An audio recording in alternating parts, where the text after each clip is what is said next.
आपको नहीं लगता कि जब भी दुनिया में टेंशन बढ़ती है तो उस टेंशन की सबसे ज़्यादा टेंशन यूएस को होती है?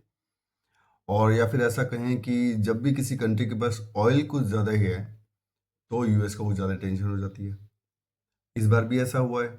ऐसा नहीं है कि ईरान से दुनिया को बचाने के लिए यूएस और इसराइल कूद पड़े हैं। ईरान के पास इतना ज़्यादा ऑयल है कि यूएस को अगर मिल जाए तो यूएस ऑयल किंग बन जाएगा। और ऐसा ही उसने पहले भी किया था, वेनेजुएला पे अटैक करके। तो इस बार ऐसा क्या खास है?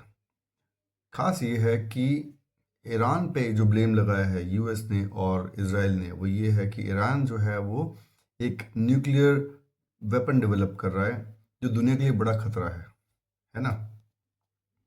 और इस बात की चिंता उस देश को हो रही है जिसने खुद ने 5,000 से ज़्यादा न्यूक्लियर बॉम्ब डेवलप किए हैं, जिसमें से 1700 nuclear bombs ready to use हैं। अब ये चिंता क्या रियली में जायज़ है? क्या आज से पहले, ईरान से पहले किसी और ने न्यूक्लियर बम डेवलप नहीं किया? तो जो देश सबसे ज़्यादा चिंतित नजर आ रहे हैं जैसे इसराइल और यूएसए, उन्हीं के पास में न्यूक्लियर बम्स मिलेंगे। हालांकि रशिया के पास भी है, बट रशिया कभी ये नाटक नहीं करता कि ये कंट्री न्यूक्लियर बम डेवलप नहीं करेगा। और ये बहुत पुराना घिसा पिटा डायलॉग है यूएस का कि ये बायो वेपन बना रहे हैं, ये न्यूक्लियर बॉम्ब बना रहे हैं। 2003 में यूएस ने इराक के ऊपर अटैक किया था यही बोलकर कि एक बायो वेपन बना रहे जो दुनिया के लिए खतरनाक है। दूसरा, यूएस जो एक बहुत ही घटिया एक्सक्यूज देता है वो है डिक्टेटर रिजीम है। डिक्टेटर, अरे तो डिक्टेटर रिजीम है तो ईरान के लोगों के लिए है ना। तुम्हें क्या पंचायती करने की रिक्वायरमेंट है? क्योंकि ईरान एक सॉवरेन कंट्री है। और ईरान, जो हम इतनी बात क्यों कर रहे हैं ईरान के लिए, पहली बात तो ईरान इंडिया का बहुत अच्छा दोस्त रहा है, जिसने बहुत समय तक इंडिया का सपोर्ट किया है, क्रूड ऑयल दिया है हमें। बट यूएस की ये जो घटिया पॉलिसी है, ये पुराना घिसा पिटा तरीका है कि if you have oil you need freedom. मतलब वहाँ पे सब कुछ ठीक चल रहा है और अचानक से आप आते हैं सेवियर बनकर और सब कुछ तबाह कर देते हैं ताकि आप जो हैं वो दुनिया के सामने मसीहा के रूप में दिख पाए। और आप धीरे से चोरी छुपे अपना जो क्रूड ऑयल का जो भंडार है वो बढ़ते जाएं और दुनिया में ऑयल किंग बन जाए, ये आप चाह रहे हैं। लेकिन यहाँ पे इतना आसान नहीं है। जो आपने ईरान के साथ किया है, उनके सुप्रीम लीडर को उड़ा दिया है, और उसके बाद आप एक्सपेक्ट कर रहे हैं ईरान से कि वो हमसे बातचीत करें। ईरान ने वैसे बातचीत के ऑफर को रिजेक्ट कर दिया है।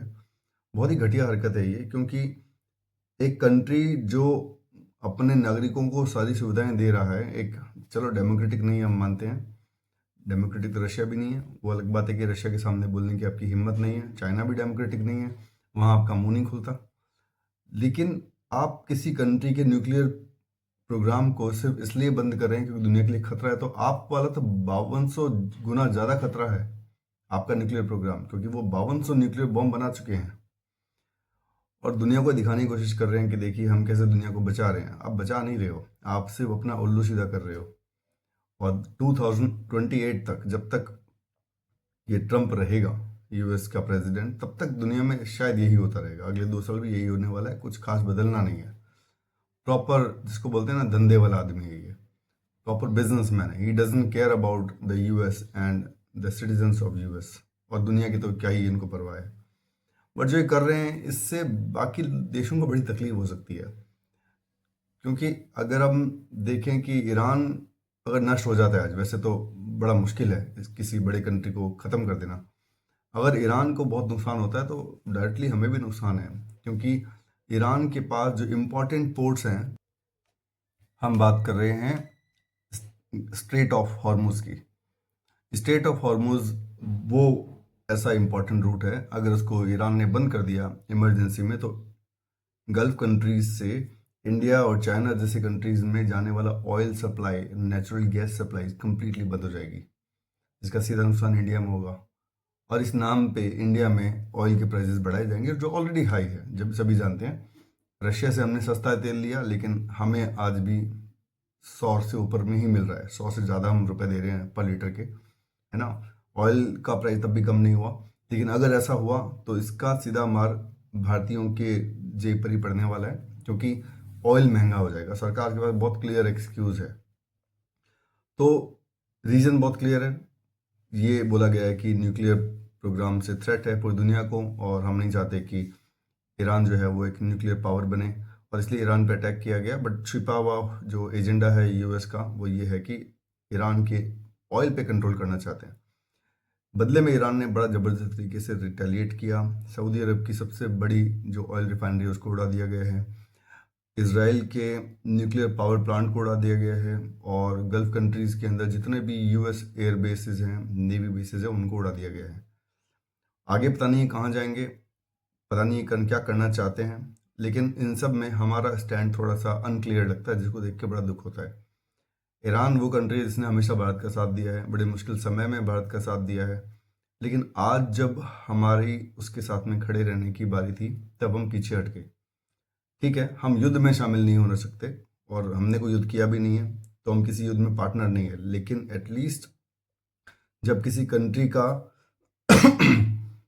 सुप्रीम लीडर अगर चला जाता है तो एक कॉन्डोलेंस का मैसेज जरूर देना चाहिए हमारी गवर्नमेंट को, ताकि हम अपने रिलेशन के साथ क्लियर कर सकें।